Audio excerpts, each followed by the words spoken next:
Benvenuti! Io di solito non ho la voce così alta, ma parliamo del cibo giapponese, quello più famoso nel mondo, cioè sushi, sushi, sushi.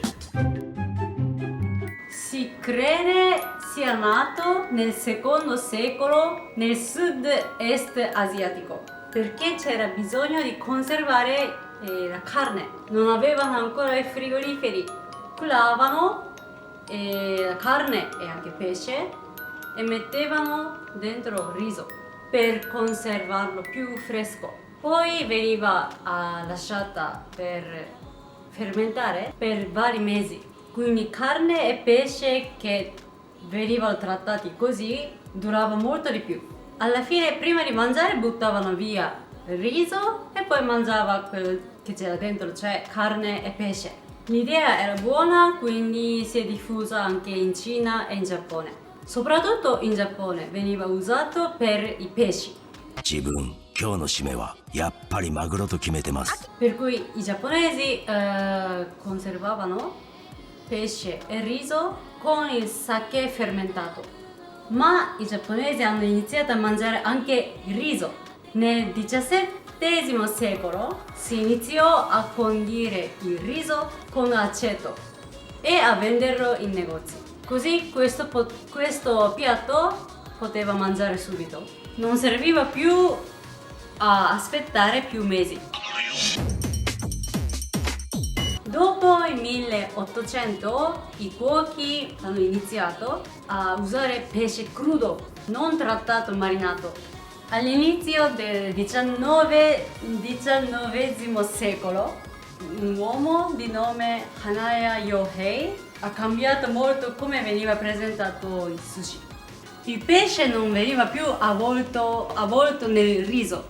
Adesso invece mettono una fetta di pesce sopra riso condito con aceto. Al giorno d'oggi questo tipo di sushi con polpetta di riso e sopra c'è fetta di pesce crudo si chiama nigiri zushi, perché nigiri deriva da verbo azione nigiru, che è questa azione, nigiru. Nigiri zushi. Si chiama anche edomae zushi perché è inventato a Tokyo antica. Questo è il modo ancora più comune di mangiare sushi, anche adesso. Quel periodo sushi mangiavano nei banchetti per strada. Era un pasto veloce perché aveva fretta e costava poco, come un panino in Europa o gli onigiri in Giappone adesso. Piadina sporca, onto! Questo è una specie di fast food antico è diventato subito popolare.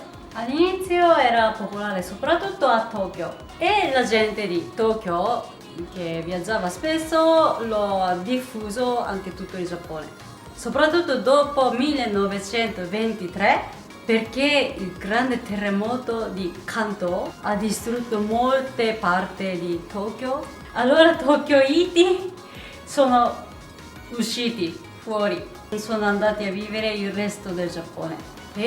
Ma penso che si dica così, ma abitanti di Tokyo si dice Tokyoiti. Dopo la seconda guerra mondiale, i banchetti di sushi per strada sono stati chiusi e poi si sono spostati dentro ristoranti per questione di pulizia e igiene. Solo più tardi sono stati messi tavoli e sedie.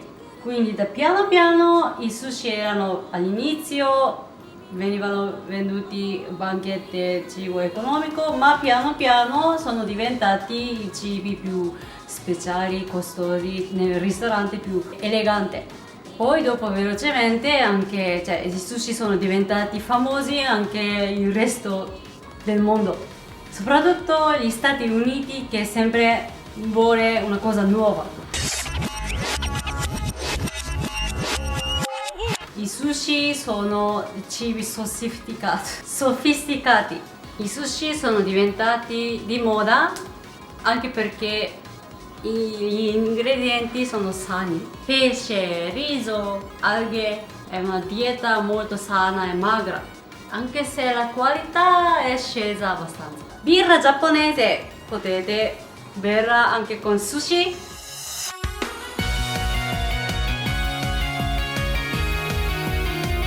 Questa è Asahi, ma anche in Italia si trova Asahi Biru, oppure Sapporo, anche questa è marca famosa, Sapporo Biru, fresca fresca! Sushi sta bene con la birra, ma anche con il sake naturalmente, ma anche con vino bianco.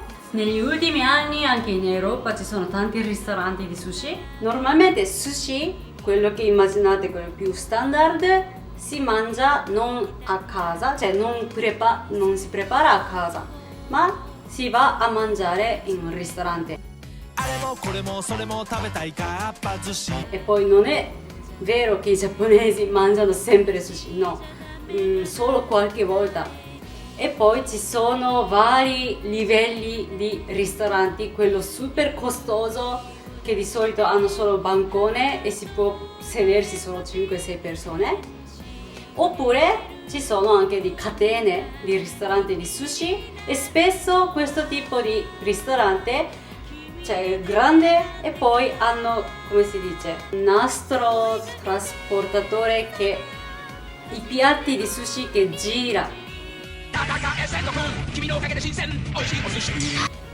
E poi ognuno prende il piatto, quello che vuole, e poi alla fine conta il prezzo secondo quanti piatti avete mangiato e anche che colore di piatto è più costoso o più economico. Ci sono comunque modi di distinguere.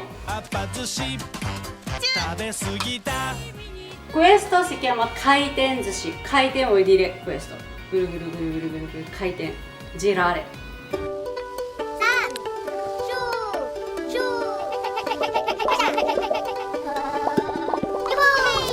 Girare.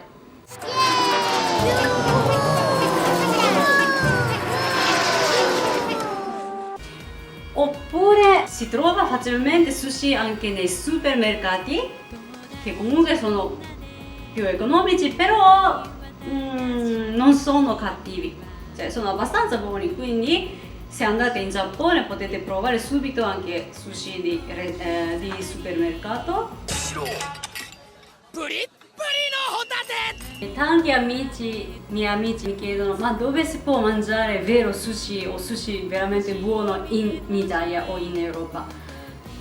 È difficile dire, cioè non è che non sono buoni, però è vero che è un po' diverso da quel sushi che si mangia in Giappone.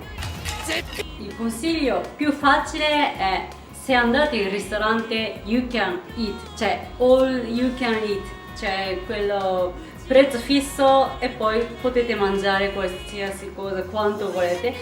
Quello è comunque riempie la panza, ma come qualità non è così alta. E soprattutto sushi, che cioè pesce crudo, all you can eat, io non mi fido tanto. Cioè si può mangiare, però forse a volte fa male la pancia, non lo so. Raccontatevi la vostra esperienza, se avete già assaggiato, se erano buoni, erano cattivi. Sono curiosa. Spesso i cuochi che preparano il sushi, cioè preparano davanti a voi, quindi potete vedere i cuochi che preparano il sushi così. È molto interessante vedere. Mangerei sushi almeno una volta a settimana. Matane, bye bye.